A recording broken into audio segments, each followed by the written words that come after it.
My name is Kim Jacobsen. I'm a mom, I'm a wife, I'm a lawyer, I'm 51 years old, and as of about 6 months ago, I'm also a person diagnosed with Parkinson's disease. I might not be what you expect to see when you hear the word Parkinson's disease. I thought it would be important to tell my story. Parkinson's disease is a neurodegenerative disease. At some point, I may not have my voice anymore, but right now, in the early stages of my disease, I thought it would be important to tell my story, especially because I'm talking to you in 2020, the year of the coronavirus and the pandemic. And I think that my story is interesting and maybe informative due to the circumstances that I was diagnosed during. Parkinson's disease, you might look at me and not think, that's who has Parkinson's disease? That's not what I expect. As a matter of fact, while we're facing this pandemic and this coronavirus is invading our world, people also talk about Parkinson's disease as being equally the next pandemic. There is a doctor, which I'm hoping I'm not mispronouncing his name, but Bastian Bloem. He's a neurologist and a professor, and he says over the next 20 years, the number of people with Parkinson's disease will likely double. Right now, there's about 6.5 million people, and in the next 20 years, there's anticipated to be 20 million people with Parkinson's disease. So actually, it's the fastest growing neurological condition on the planet, and it's considered equally to be a pandemic. So right now, while you may look at me and say, you're not the person I expected to have Parkinson's disease, probably in the next 20 years, you'll see many more people like me who also have Parkinson's disease. I thought about using my voice to tell my story and was inspired by Larry Gifford, who has a podcast, When Life Gives You Parkinson's. Anyone who really wants to know more about Parkinson's disease, Larry tells his story so beautifully, and I'd highly recommend listening to his podcast. But one of the things he talks about is using your voice, because we have to spread our voice to tell people how this disease is really taking over. It's really affecting people, young and old, and it's not what you think it is. Well, what did you think it was? Because when I first heard Parkinson's disease, I said, oh, Michael J. Fox, that's what Parkinson's disease is. And he has tremors, and so people with Parkinson's disease are going to have tremors. In fact, what I've learned now is Michael J. Fox, the head movements that we see when we see him in public, that's dyskinesia, and that is related to the medication he takes. It's a side effect of the Parkinson's disease. But Parkinson's itself is not just about tremors. It's about a lot more than tremors.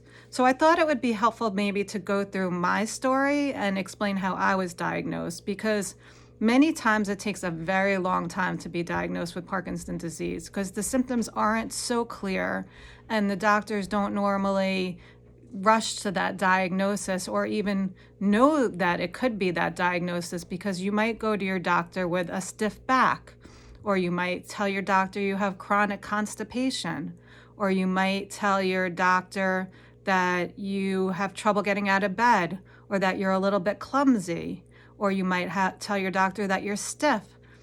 As a matter of fact, I believe that my initial symptoms of Parkinson's disease came years and years ago when I went through many doctors and ended up with a rheumatologist because I had aches in my legs that could not be explained and could not be treated well with Advil or Tylenol.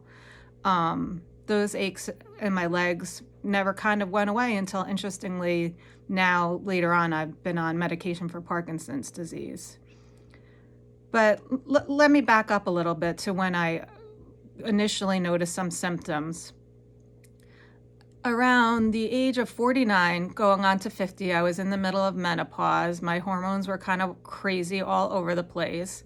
I was having a lot of trouble sleeping, and I thought I was feeling like a heart palpitation, like sort of throbbing in my chest. And I went to my GP and saw a very nice PA there, and he said he would make a recommendation to have my heart checked. He didn't see anything wrong, but we should probably check it out. But also, would I like to see a counselor? And I was pretty much in tears in his office, very emotional. I said, yeah, a counselor might be a good idea. I had been going through a lot of anxiety and a lot of depression. And I thought, oh, well, I'm turning 50. It's a midlife crisis. It's just the normal. Your kids are leaving the house and life is changing, and 50 is a big number, and I've never been great with change. So I ended up seeing a counselor who really wasn't very helpful, actually. She used the computer and told me to do yoga and to breathe a lot, and that really wasn't helping with the situation. But I am a person, I have to say, who has a lot of resilience. And I'm also someone who likes to solve a problem. And I often wonder if that comes from my legal background. But I said, this counselor isn't working. I got to kind of think of something else and regroup. In the meantime, I went through all the heart tests. All the heart tests were normal. There was nothing wrong with my heart. I ended up seeing another counselor and really spending a lot of time working through a lot of emotional junk, which I'm sure we all have midlife. What I didn't know at that time, though, was that depression and anxiety is also a symptom of Parkinson's disease. And I think everyone assumed I was going through a midlife crisis, I was going to come out the other side. I ended up going to a different counselor. I got some really great treatment. And then fast forward, I also ended up getting on an SSRI, which was really, really helpful for the depression. But what I had noticed at the beginning of the depression was that my hand was like a little shaky. And I said, that must be anxiety. And I noticed it was way worse when I was tired. And I mentioned it to my doctor, but I did not think it was serious. A few months later, I started a new gym. And I was doing a lot of different classes, including boxing classes, and I met with a trainer. And I noticed that my arm was kind of very shaky when I was doing exercise. And I said, well, I did have frozen shoulder a few years ago. I should probably go back to the orthopedist and check that shoulder out. It was just my left side, one side. And it was just kind of a little clumsy and shaky. And I went to the orthopedist and he's like, your shoulder looks great. He's like, looks like you had some good physical therapy. He's like, there's nothing wrong with your shoulder. He's like, you might want to go see a neurologist. I said, okay, do you have anyone? Could you recommend anyone? He really didn't have anyone. He's like, oh, maybe this person or that person. I was like, okay. So I ended up talking to my GP and she ended up saying, yeah, we probably should see a neurologist. She's like, but let's see what's going on. What else is going on? And she said, stick out your tongue. And I don't know if you can see it from the video, but my tongue constantly vibrates. It's a tremor of some sort. It's just constant. It kind of never goes away. She's like, your tongue is tremoring. Did you notice that? I'm like, nope. I had no idea. Because how many people look at their tongue and be like, oh, your tongue is tremoring, right? So I'm like, okay, I probably should get all this checked out. She's like, in the meantime, he's going to want to get a scan of your brain, an MRI. So I'm going to order the MRI. We'll get the MRI and have him take a look at it. So I got the MRI and I went to see the neurologist. He's like, your MRI is normal. He did a neurological test. I think it's called an EMG, where he tested, which I now know he was testing for MS, to see if my muscle, the electric waves, I guess, in my muscle and my brains were working. That was all good.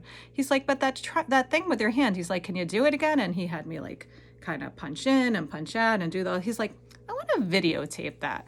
I'm thinking, that can't be good. Doctor, he's taking out his cell phone and videotaping it. He's like, I want to refer you to a movement disorder specialist. He's like, I'm not sure what that is. He's like, I think that this is an essential tremor, which is nothing to be worried about.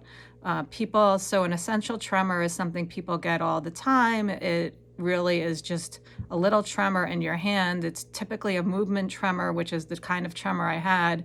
And most of the time you could kind of just deal with it, or they could give you a little medication. And I said, this isn't really bothering me enough to take medication. I just want to make sure this isn't something more serious. So he gave me the referral to the movement disorder specialist, and that was in February of 2020.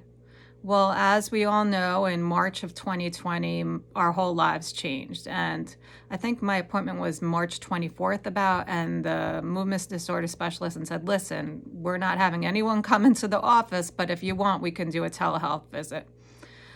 But it's not going to be with the doctor that you were referred to. It's going to be a different doctor. And I said, well, I guess it's better than nothing. I mean, I didn't really feel comfortable going to the doctors in a pandemic anyway.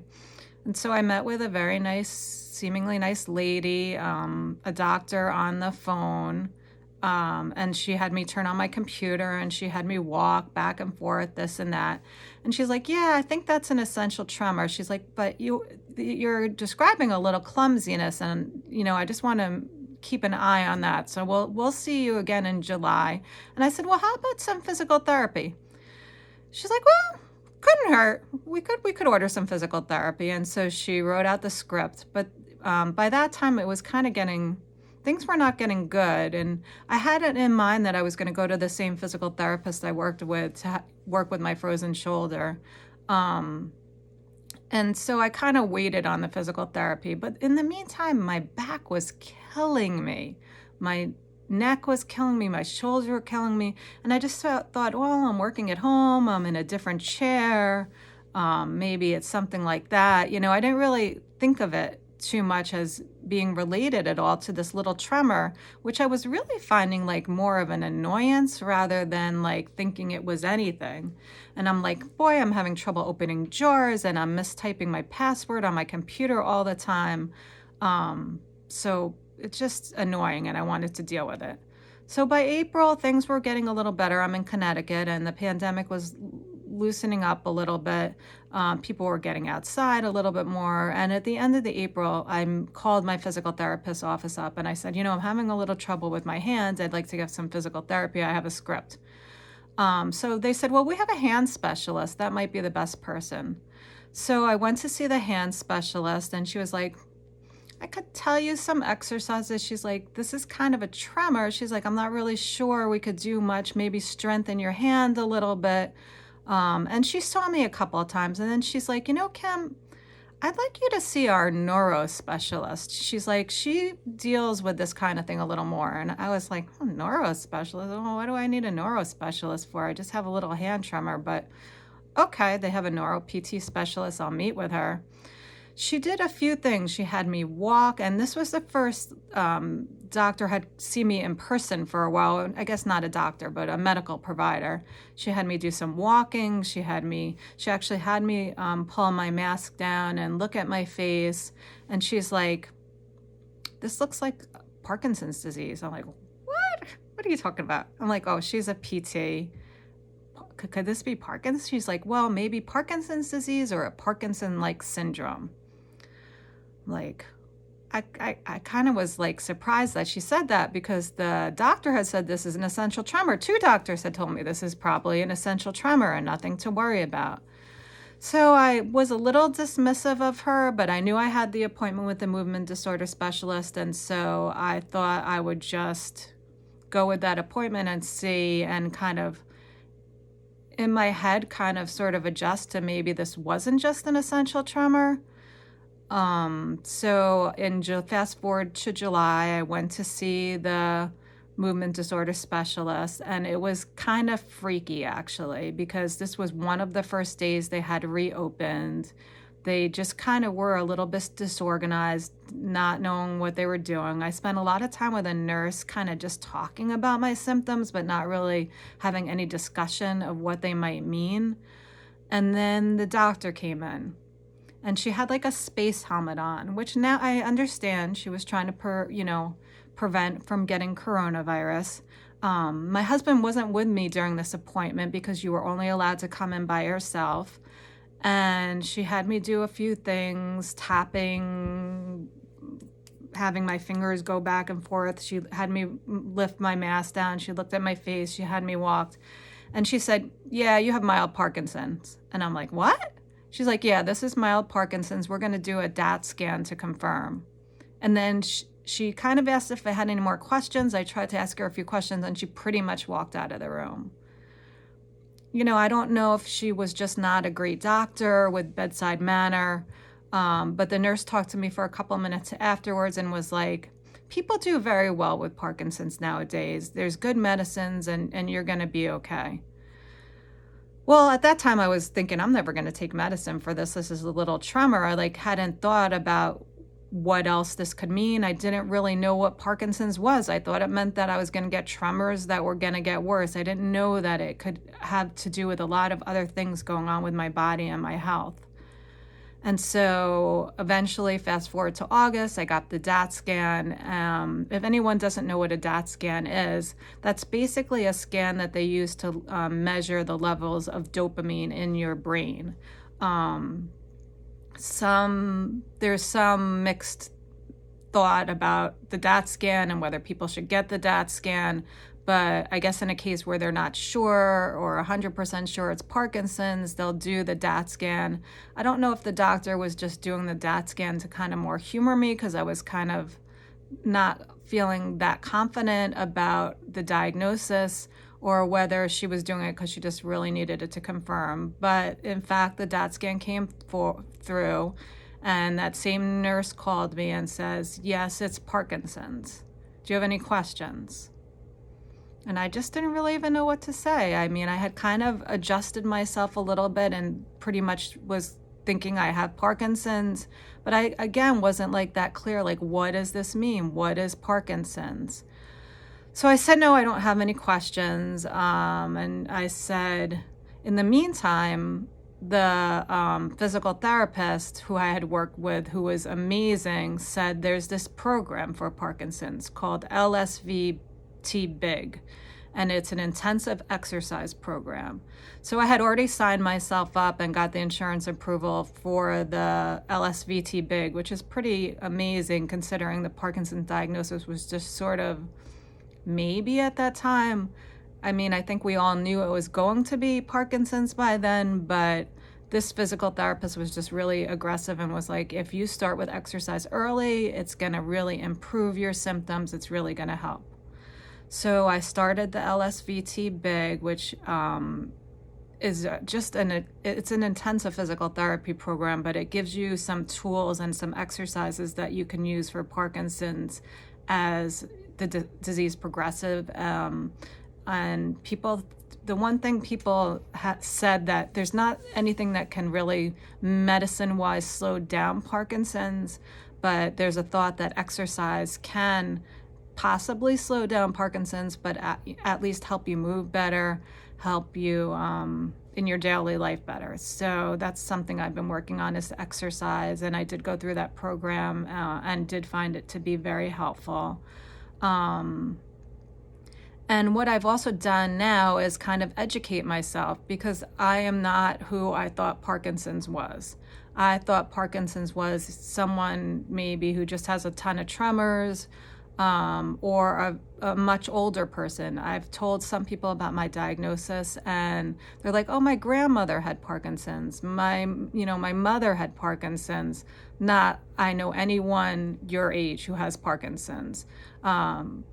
It turns out I'm kind of in the middle of the age typically to develop Parkinson's. It's not that unusual, although most people get diagnosed in their 60s or 70s. There's people who get diagnosed in their 50s, as I have, people what they call young onset Parkinson's who get diagnosed much sooner. So that's kind of my story, my initial diagnosis. And what I've learned is there's lots of symptoms that I had that I didn't realize were associated with Parkinson's, such as depression, anxiety, constipation. Having trouble sleep is really common. The lack of dopamine messes with the REM sleep, very vivid dreams. Having trouble walking. I noticed I was always stooped over, and I just thought, I don't have great posture, or I'm just getting older. My leg pains, achiness, stiffness, All these things I've had, dry eye, all these things are related. The thing is, when your brain isn't working well, a lot of other systems start working well. I'm doing really well now, and I don't want to diminish what other people are dealing with. I understand I'm very early in the disease, and a lot of other people are having a much rougher time of it. If you saw me today, I'm not sure you would know that I had Parkinson's disease. If you looked very closely, you might know I have a little facial masking. I do have a little clumsiness with my hand, some stiffness.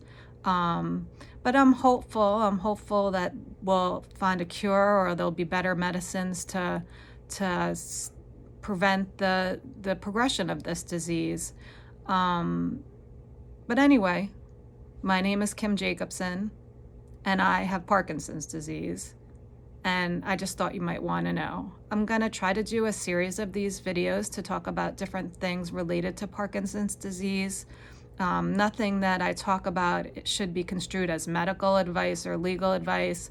I'm really just here to tell my story, and I hope it's helpful to you. Thanks.